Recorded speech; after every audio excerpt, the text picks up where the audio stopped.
मैले बोलेको छैन योभन्दा अगाडि उहाँलाई धेरै धेरै धन्यवाद छ हाम्रो सचिवज्यूलाई भन्दै आज चाहिँ यो माटोको कुरा गरिराख्दाखेरि मेरो चाहिँ पहिलो पटक हो म कहिले यस्तोमा हिँडेको पनि थिएन कतै गएको पनि थिएन अनि उहाँ दिदीले बोलाउनु भयो त्यही भएर आएँ अनि यो माटोको विषयमा कुरा गर्नु पर्दाखेरि चाहिँ म पनि एकदम माटो प्रेमी मान्छे हो होइन जन्मेकोदेखि मरिन्जेलसम्म नै हामीलाई चाहिँ माटो चाहिन्छ अनि प्लस यो माटो चिन्ह लिएर आउनुहुने मान्छेको विचार चाहिँ मलाई एकदमै धेरै मनपर्छ उहाँको विचार मनपर्ने भएको कारणले गर्दा म यहाँनिर छु अनि आफूले यो बाहिर बसेर केही गर्न नसके पनि हामीले यस्तो सानो जम्का भेट गरेर हाम्रो यस्तो सानो कुराहरूले पनि कसै एकैजनालाई मात्रै पनि सकारात्मक सोच्ने खालको बनायो भनेदेखि चाहिँ एकपछि अर्को गर्दै धेरै मान्छेहरू भयो भने भन्ने मेरो आफ्नो पर्सनल सोचाइ हो त्योभन्दा उपरान्त कुरा गरेको चाहिँ जुन चाहिँ मैले माटोको कुरा गरिरहेको छु यो माटोको कुरा गर्दाखेरि चाहिँ सबैभन्दा ठुलो कुरो मलाई लाग्ने भनेको चाहिँ उहाँको मन मलाई एकदमै धेरै मनपर्छ अनि सफा दिल हुने मान्छेले चाहिँ काम पनि सफा नै गर्छ र व्यवहार पनि सफा नै हुन्छ भन्ने मलाई लाग्छ र म चाहिँ मुखले बोल्ने भन्दा पनि व्यवहार मान्छेको कतिको सफा छ भन्ने कुरामा विश्वास राख्ने भएको कारणले गर्दाखेरि चाहिँ आज यहाँ छु यहाँहरूले मलाई बोलाउनु भयो विशेष हाम्रो सरू दिदीले उहाँलाई धेरै धेरै धन्यवाद यतिमै चाहिँ मेरो शब्द टुङ्ग्याउन चाहन्छु धन्यवाद सबैजनालाई जय माटो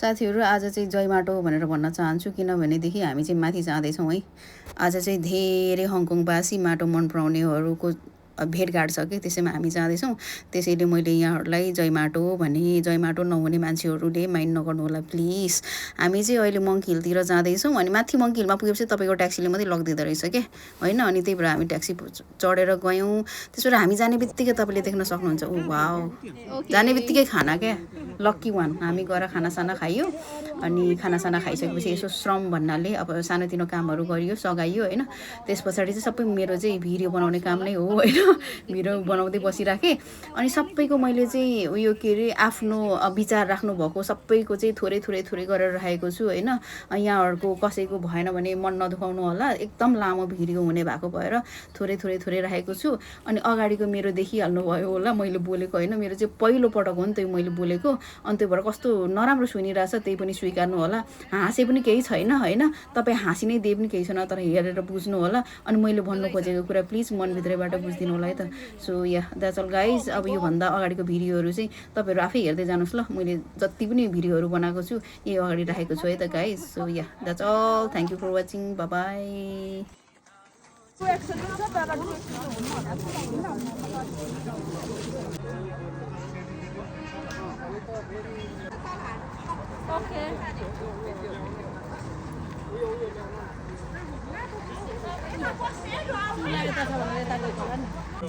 अलिक हामी नयाँ पऱ्यो कि थाहा छैन भन्नु यहाँ चाहिँ दाइसँग दाइलाई अहिले पऱ्यो म दाइ चाहिँ कहाँबाट आउनुभएको अब ब्रिटिस गोर्खा आर्मीको बारेमा म अलिकति बोल्छु तपाईँलाई सुन्नु जरुर छ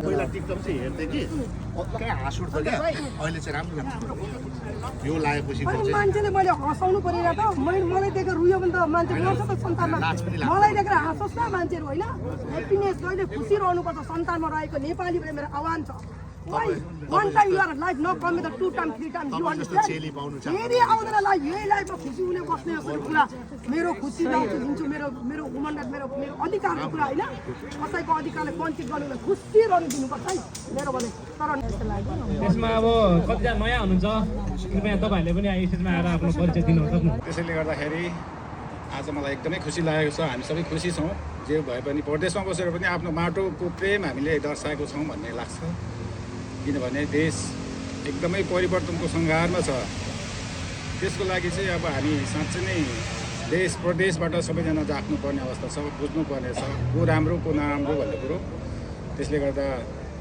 साँच्चै नै हामीले आफ्नो घर परिवारलाई आफ्नो साथीभाइलाई श्रम संस्कृति पार्टीको जति पनि उम्मेदवारहरू छन् उनीहरूको लागि हामीले भोट अपिल गरिराखेका छौँ। हामी अस्तिको सभामा पनि यही भोट अपिल कार्यक्रम राखेका थियौँ। त्यसैले नै जति पनि आउने हाम्रा नयाँ पिँढीहरूको भविष्यलाई सम्झेरै भए पनि हामी चाहिँ यो परिस्थितिको सङ्घारलाई जसरी हुन्छ हर्कबादमा परिवर्तन गर्नु परेको छ।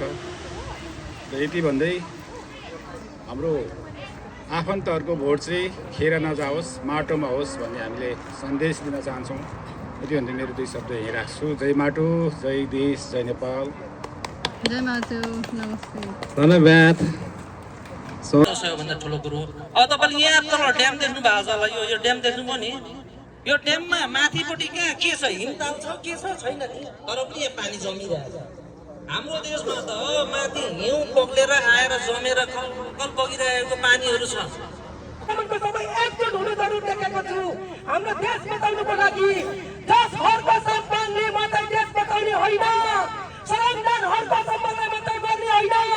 सारा पर व्यक्ति, पर नेपाली, पर व्यक्ति, पर परिवार, सारा हामी श्रमदान देश बचाउनु, देशको रक्षा गर्न अगाडि बढ्नु। कस्तो प्रोग्राम भएछ घाँटीको बोल्दिनँ भन्दा पनि सोलीले दिनुभयो, धन्यवाद। यहाँ सबै उपस्थित हुनुभएको माधयहरू र यहाँ सम्पूर्ण सञ्चालिक हाम्रो अध्यक्षज्यू नुमा लिम्बू धेरै धेरै धन्यवाद दिन चाहन्छु।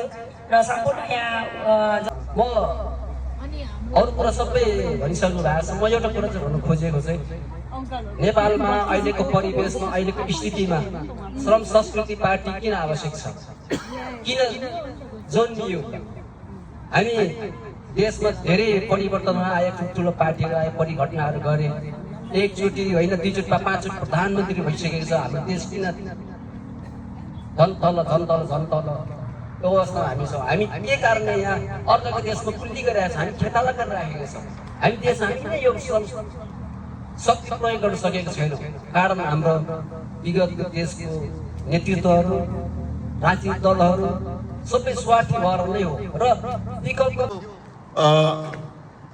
श्रम संस्कृति पार्टी एउटा यो नेपालको कायापलट, नेपालमा एउटा हामीले के कसरी विकास गर्न सकिन्छ र हामीले कसरी नेपालका जनताहरूलाई हामीले यो देशको शासन प्रणालीलाई कसरी हामी परिवर्तन गर्न सकिन्छ भनेर हाम्रो देशले राम्रो नै गर्छ होला होइन। त्यसैको आशमा हामी देश होस्, राम्रो हुन्छ भन्ने आशले हामी लागिरहेका छौँ। अपेक्षा गर्दै आशा छ तपाईँहरू पनि यसरी नै लाग्नुहुन्छ भन्ने विश्वास राखेको छु। धेरै बोल्न आउँदैन, यति नै है। धन्यवाद तपाईँहरूलाई आइदिनु भएको। जय माटो, जय माटो, जय माटो। यो हाम्रो प्रसभा हङकङको चाहिँ एकदम उहाँको ठुलो देन छ यसमा। उहाँले धेरै सङ्घर्ष गर्नुभएको छ। यतापट्टि चाहिँ अलिक उज्यालो आउँछ होला मेरो विचारमा है। त्यसलाई चाहिँ अगाडि पक्रेर बस्यो भने हुन्छ होला नि त।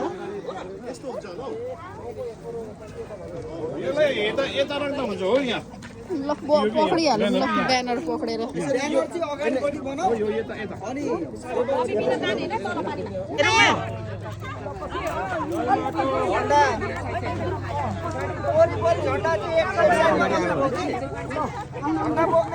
जय माटो, जय देश, जय नेपाल, जय हर्क सम्पाङ भन्नु चाहन्छु। ल जय माटो।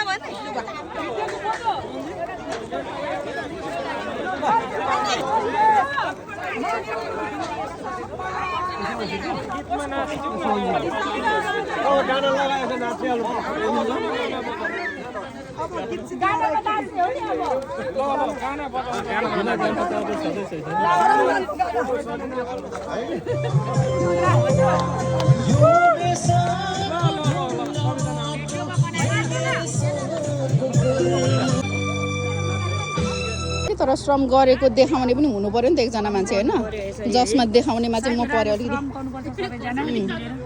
ओके, कहाँ राख्नु? यसरी श्रम गरे उता लान्छु म श्रम गर्ने म हो नि त हो म पनि श्रम नै गर्ने हुँ श्रम गर्ने यता श्रम यस्तो टाइपको हो खोइ मैले त खाइसकिनँ